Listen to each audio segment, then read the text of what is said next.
Ladies and gentlemen, please rise for the national anthems.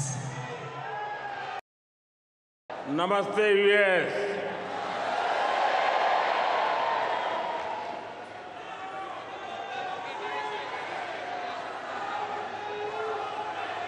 अब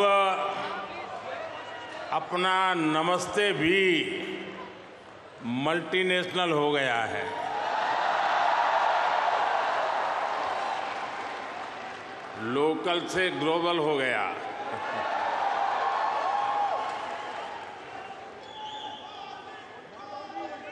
और ये सब आपने किया है।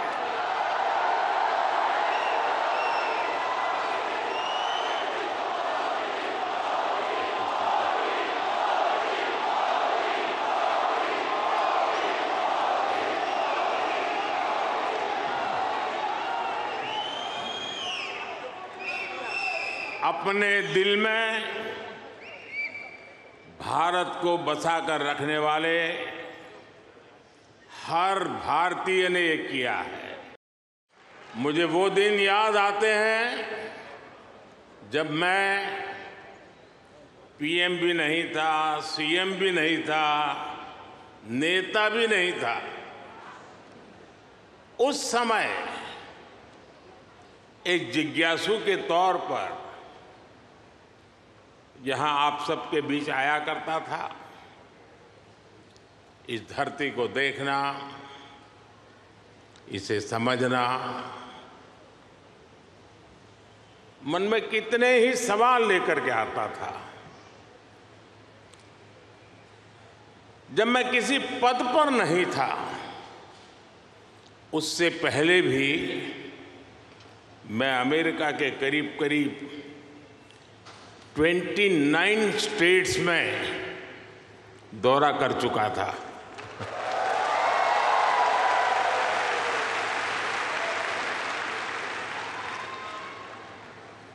उसके बाद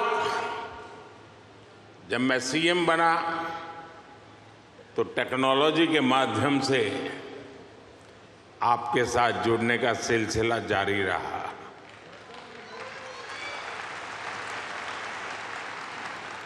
पीएम रहते हुए मैंने आपसे अपार स्नेह पाया है, अपनत्व पाया है। 2014 में मेडिसन स्क्वायर,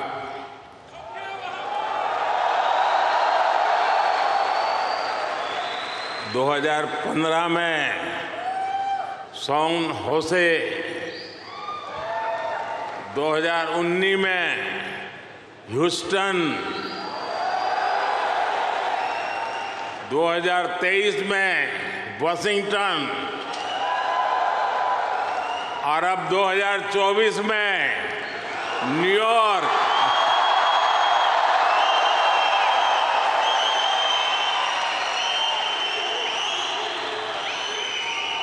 और आप लोग हर बार पिछला रिकॉर्ड तोड़ देते हैं। साथियों, मैं हमेशा से आपके सामर्थ्य को, भारतीय डायस्पोरा के सामर्थ्य को समझता रहा हूं।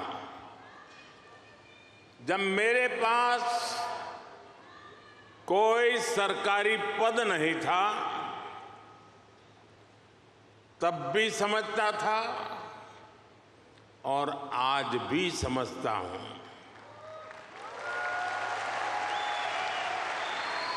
आप सब मेरे लिए हमेशा से भारत के सबसे मजबूत ब्रांड एम्बेसडर रहे हैं।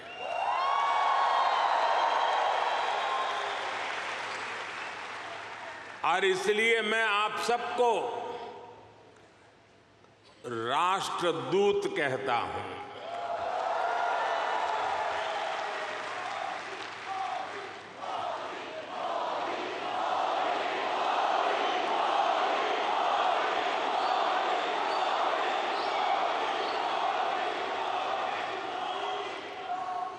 आपने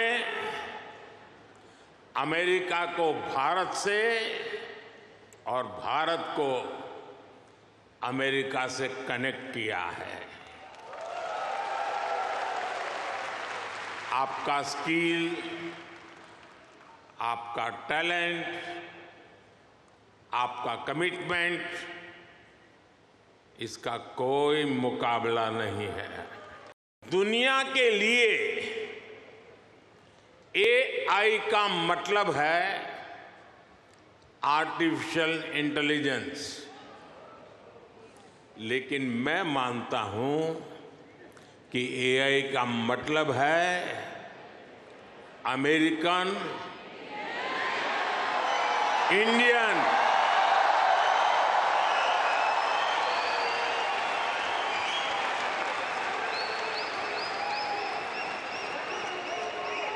अमेरिका इंडिया, ये स्पिरिट है और वही तो नई दुनिया का एआई पावर है।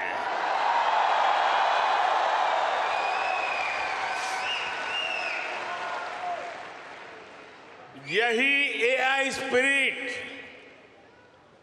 भारत अमेरिका रिश्तों को नई ऊंचाई दे रहा है। मैं आप सभी को, इंडियन डायस्पोरा को सैल्यूट करता हूं।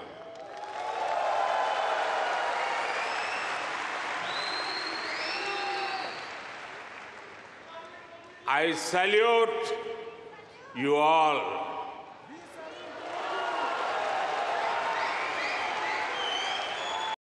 साथियों, इस लंबी चुनावी प्रक्रिया से गुजरकर इस बार भारत में कुछ अभूतपूर्व हुआ है। क्या हुआ है? क्या हुआ है?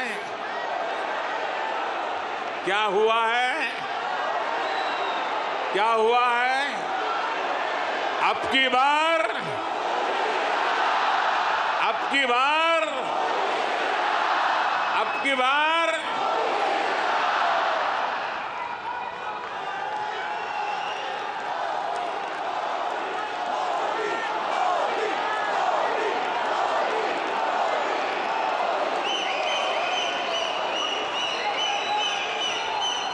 साथियों, तीसरी बार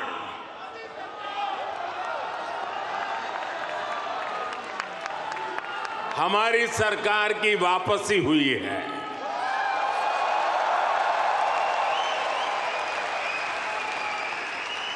और ऐसा पिछले 60 सालों में भारत में नहीं हुआ था।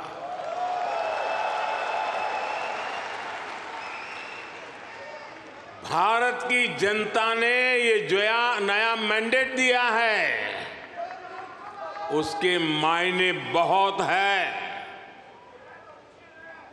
और बहुत बड़े भी हैं।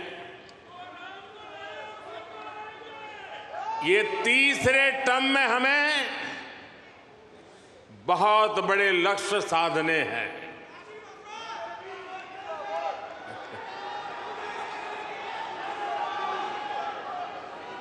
हमें 3 गुना ताकत और 3 गुना गति के साथ आगे बढ़ना है।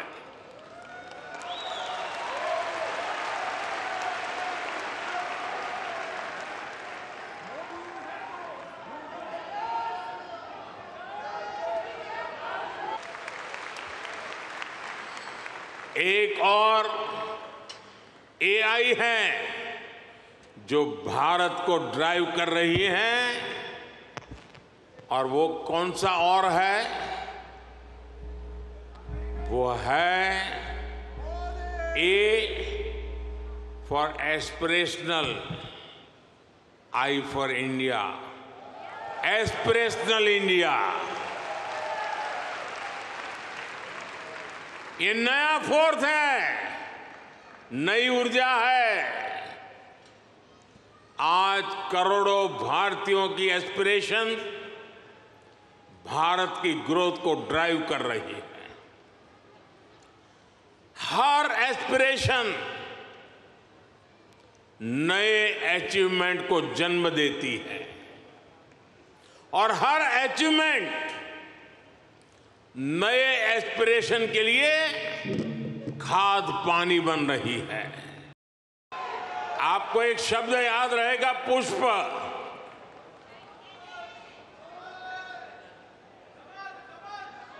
हाँ, कमल मान लीजिए, मुझे इतराज नहीं है।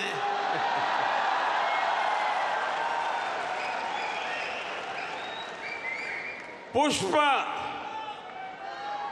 और मैं पुष्प को डिफाइन करता हूं, P for progressive Bharat, U for unstoppable Bharat, S for spiritual Bharat, H for humanity first को समर्पित Bharat, P for prosperous Bharat, यानी पुष्प। पुष्प की 5 पंखुड़ियों को मिलाकर ही विकसित भारत बनाएंगे। साथियों,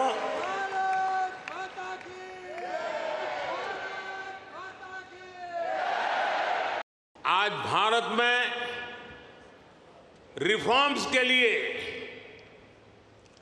जो कन्विक्शन, जो कमिटमेंट है, वो अभूतपूर्व है। हमारा ग्रीन एनर्जी ट्रांजिशन प्रोग्राम इसका बहुत बड़ा उदाहरण है। दुनिया की 17% पॉपुलेशन होने के बावजूद ग्लोबल कार्बन एमिशन में भारत की हिस्सेदारी सिर्फ 4% है। दुनिया को बर्बाद करने में हमारा कोई रोल नहीं है।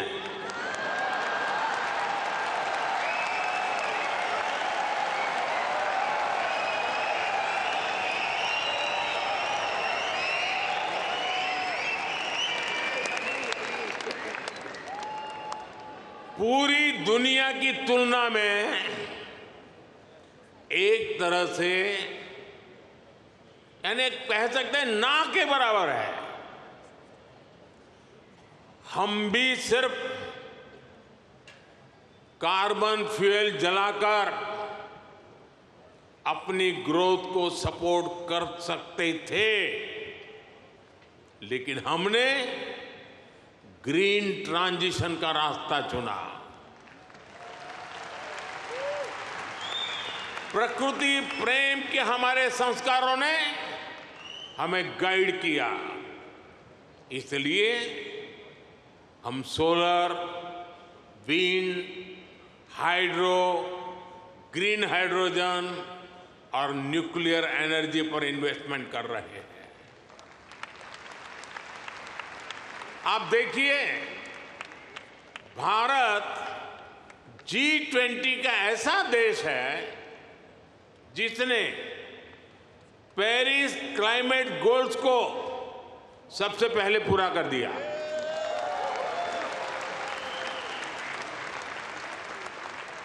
दो 2014 के बाद से भारत ने अपनी सोलर एनर्जी इंस्टॉल कैपेसिटी को 30 गुना से ज्यादा बढ़ाया है।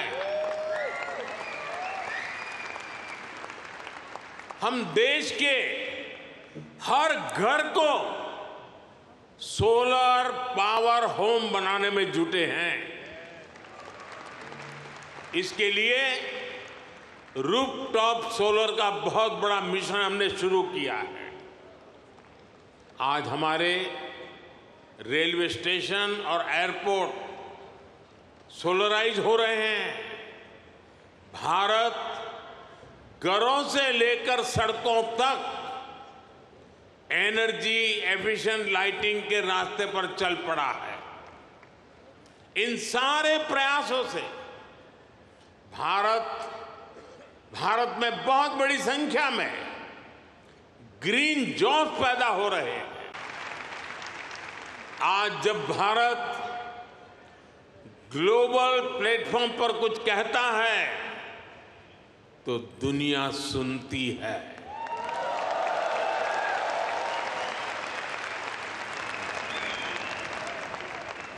कुछ समय पहले जब मैंने कहा कि this is not the era of war, तो उसकी गंभीरता सबने समझी। साथियों, आज दुनिया में कहीं भी संकट आए, भारत फर्स्ट रिस्पॉन्डर के रूप में सामने आता है। कोरोना के समय में हमने 150 से ज्यादा देशों को वैक्सीन और दवाइयां भेजी। कहीं भूकंप आए, कहीं साइक्लोन आए, कहीं गृह युद्ध हो, हम मदद के लिए सबसे पहले पहुंचते हैं। यही हमारे पुरखों की सीख है, यही हमारे संस्कार है। साथियों, आज का भारत दुनिया में एक नए कैटालिटिक एजेंट की तरह उभर रहा है और इसका प्रभाव हर सेक्टर में दिखेगा। ग्लोबल ग्रोथ के प्रोसेस को तेज करने के लिए भारत का रोल अहम होगा। ग्लोबल पीस के प्रोसेस को तेज करने के लिए भारत का रोल अहम होगा। ग्लोबल क्लाइमेट एक्शन को स्पीड अप करने में भारत का रोल अहम होगा। ग्लोबल स्किल गैप को दूर करने में भारत का रोल अहम होगा। ग्लोबल इनोवेशंस को नई दिशा देने में भारत का रोल अहम होगा। ग्लोबल सप्लाई चेन में स्टेबिलिटी के लिए भारत का भूमिका अहम होगा। साथियों, भारत के लिए शक्ति और सामर्थ्य का अर्थ है, भारत के लिए शक्ति और सामर्थ्य का अर्थ है ज्ञानाय, दानाय, च रक्षणाय। यानी knowledge is for sharing, wealth is for caring, power is for protecting.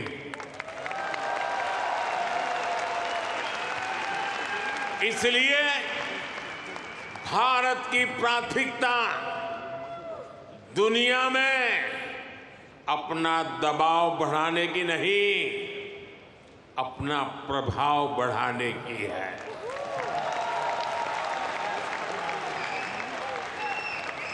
हम आग की तरह जलाने वाले नहीं, हम सूरज के किरण की तरह रोशनी देने वाले लोग हैं।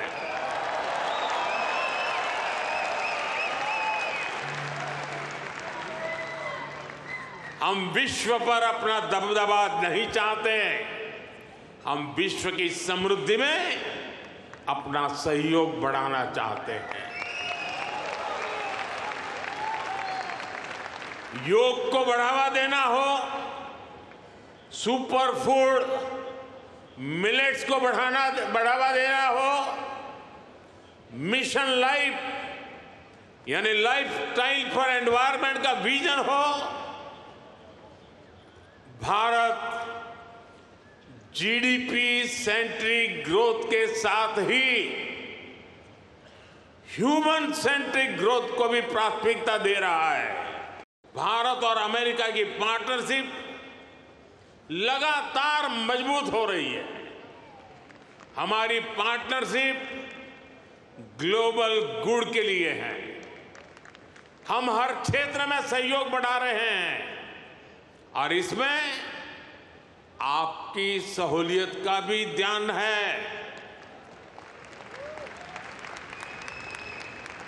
मैंने पिछले साल ये घोषणा की थी कि सिएटल में हमारी सरकार का नया कॉन्सुलेट खोलेगी। अब ये कॉन्सुलेट शुरू हो चुका है। मैंने 2 और कॉन्सुलेट खोलने के लिए आपके सुझाव मांगे थे। मुझे आपको ये बताते हुए खुशी है कि आपके सुझावों के बाद भारत ने बोस्टन और लॉस एंजलिस में 2 नए कॉन्सुलेट खोलने का निर्णय लिया है।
Thank you भैया, thank you.